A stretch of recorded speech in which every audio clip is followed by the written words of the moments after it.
Assalamualaikum warahmatullahi wabarakatuh. Halo semuanya, selamat kembali di kelas kita hari ini. Jadi di sini saya akan menjelaskan mengenai materi laju reaksi. Nah, laju reaksi itu dapat dinyatakan sebagai berkurangnya jumlah reaksi untuk tiap satuan waktu atau bertambahnya jumlah hasil reaksi untuk tiap satuan waktu. Baik, kita lanjut. Nah, di sini ada beberapa pokok bahasan yang akan kita bahas sama-sama. Yang pertama ada kemolaran, yang kedua ada persamaan laju reaksi, selanjutnya ada order reaksi, dan terakhir yaitu penentuan order reaksi dari hasil percobaan. Pertama itu ada kemolaran. Apa sih kemolaran itu? Jadi kemolaran ini menyatakan jumlah mol zat terlarut dalam tiap liter larutan. Jadi dia itu menggunakan liter ya. Selanjutnya ada kemolaran itu dinyatakan dalam satuan mol per liter. Dan yang ketiga ada kemolaran larutan dapat dikaitkan dengan kadar larutan jika massa jenis larutan itu diketahui. Nah, di sini ada beberapa rumus yang larutan di sini dia menggunakan jumlah mol zat. Nah, di sini apabila diketahui jumlah mol zatnya dan diketahui juga volume larutannya, kita bisa menggunakan rumus ini yaitu molaritas sama dengan N per V, atau apabila yang diketahui itu adalah massa zat dan juga massa molekul relatifnya, nah kita bisa menggunakan rumus yang ini, yang M sama dengan G per MR dikali 1000 per volumenya. Nah, tapi apabila yang diketahui adalah kadarnya dan juga massa molar, dan juga apabila diketahui massa jenis larutan, kita bisa menggunakan rumus M sama dengan massa jenis larutan dikali 10 dikali kadar per massa molar. Nah, itu dia ya. Di sini ada keterangannya juga, bisa kita lihat sama-sama. Lanjutkan. Nah, selanjutnya itu adalah persamaan laju reaksi. Persamaan laju reaksi ini dikaitkan dengan laju perubahan konsentrasi reaktan. Jadi sini ada rumus dari persamaan laju reaksi, yaitu laju reaksi sama dengan perubahan konsentrasi per waktu. Nah, jadi di sini apabila suatu persamaan reaksi itu diketahui, di sini contohnya A jadi B, maka persamaan laju reaksinya adalah V sama dengan koefisien konsentrasi A pangkat X. Jadi yang dimasukkan di dalam sini atau persamaan laju reaksinya itu adalah A yang di sini. Di reaksi A ini. Nah, begitu. Kita lanjut. Nah, orde atau tingkat reaksi itu dapat berupa bilangan bulat atau pecahan. Nah, harga X hanya dapat ditentukan secara eksperimen dan tidak ada hubungannya dengan koefisien persamaan reaksi. Misalnya, apabila suatu persamaan reaksi, di sini saya menggunakan contoh koefisiennya ada PA plus QB menjadi RC. Maka persamaan laju reaksinya adalah, nah yang kita ambil adalah yang di sini, atau reaktannya ya. Yang kita masukkan adalah reaktannya. Jadi V sama dengan koefisien konsentrasi A pangkat X kali konsentrasi B pangkat Y.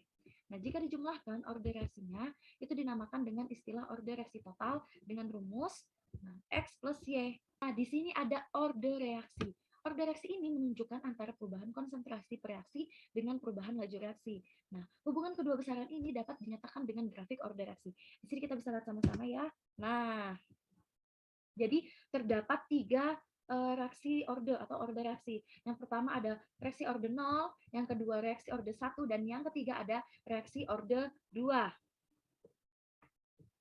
Kita akan mulai dari reaksi orde 0. Nah, pada reaksi orde 0, laju reaksi ini tidak bergantung pada konsentrasi. Jadi persamaan reaksi orde 0 itu dirumuskan dengan V sama dengan koefisien konsentrasi A pangkat 0. Seperti itu ya. Jadi dia memiliki grafik yang seperti ini. Nah, V-nya itu sama dengan koefisien. Jadi dia lurus saja. Karena dia. Nah, selanjutnya yaitu reaksi orde 1. Nah, pada reaksi orde 1 ini, laju reaksi itu berbanding lurus dengan konsentrasi reaksi. Jadi dia memiliki persamaan laju reaksinya itu dirumuskan dengan V sama dengan koefisien dikali konsentrasi A pangkat 1. Karena di pangkat 1, kita tidak usah menuliskan pangkatnya. Nah, kita bisa lihat sama-sama. Jadi untuk grafik orde 1 itu dia seperti ini ya. Jadi dia berbanding lurus. Nah, dia berbanding lurus. Bisa dengan. Nah, selanjutnya yaitu reaksi orde 2.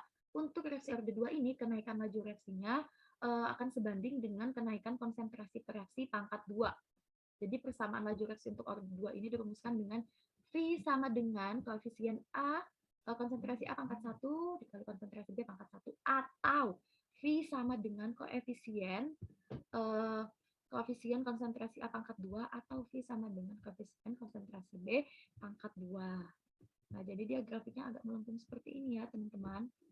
Nah, jadi cukup berbeda dengan reaksi organol dan juga reaksi orde 1. Dari sini bisa dipahami ya, kalian bisa melihat juga dengan jelas atau dengan gamblang. Nah, di sini ada contoh soalnya, kalau kalian misalnya masih kurang paham. Jadi untuk reaksi A plus B, dapatkan hasilnya, yaitu diperoleh data percobaannya sebagai berikut. Jika konsentrasi A naik 3 kali pada B yang tetap, laju reaksinya menjadi 9 kali lebih besar. Nah, yang kedua, jika konsentrasi A dan B masing-masing naik 2 kali, laju reaksinya menjadi 8 kali lebih besar. Tulislah persamaan laju reaksinya. Nah, jadi untuk penyelesaiannya, dari data pertama itu kan menunjukkan bahwa konsentrasi A naik 3 kali lipat dan didapatkan laju reaksi itu 9 kali lebih besar. Nah, kita coba tuliskan dulu ya yang diketahuinya. Nah, AX sama dengan B. Ya, AX sama dengan B. A di sini kan diketahui yaitu naik 3 kali lipat. Nah, jadi bisa kita masukkan A di sini kita ganti menjadi 3. Jadi 3X sama dengan nah B. B itu adalah laju reaksinya. Nah, kita masukkan laju reaksinya yaitu 9. Nah, didapatkan X sama dengan 9 bagi 3 yaitu 2. Jadi order reaksi untuk A sama dengan 2. Selanjutnya kita beralih ke data kedua yaitu menunjukkan konsentrasi A dan B itu dinaikkan 2 kali lipat tapi didapatkan laju reaksinya menjadi 8 kali lipat.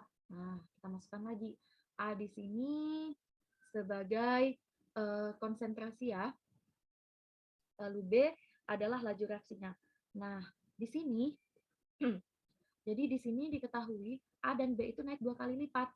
Nah, jadi kita kalikan saja. Mohon maaf di sini A harusnya 2 saja ya. Jadi kita langsung saja di sini 2X dikali 2Y sama dengan 8.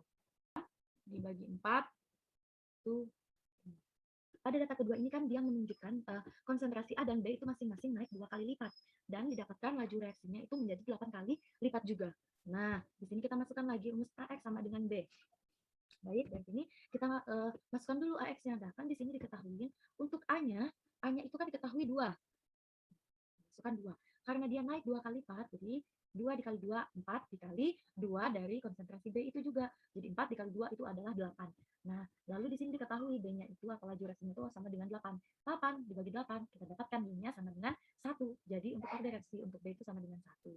Nah, jadi kita dapatkan persamaan reaksinya adalah V sama dengan koefisien konsentrasi A pangkat 2 kali konsentrasi B. Jadi seperti itu ya cara mendapatkannya. Nah, selanjutnya yaitu penentuan order reaksi dari hasil percobaan. Nah, persamaan laju reaksi itu dapat ditentukan melalui eksperimen atau percobaan, yaitu dengan cara mengukur konsentrasi salah satu reaktan pada selang waktu tertentu selama reaksi ini. Mohon maaf apabila ada kekurangan, dan apabila ada yang dibingungkan, kalian bisa menanyakan pada kelas saya besok. Terima kasih. Saya akhiri. Wassalamualaikum warahmatullahi wabarakatuh. Salam sehat semuanya.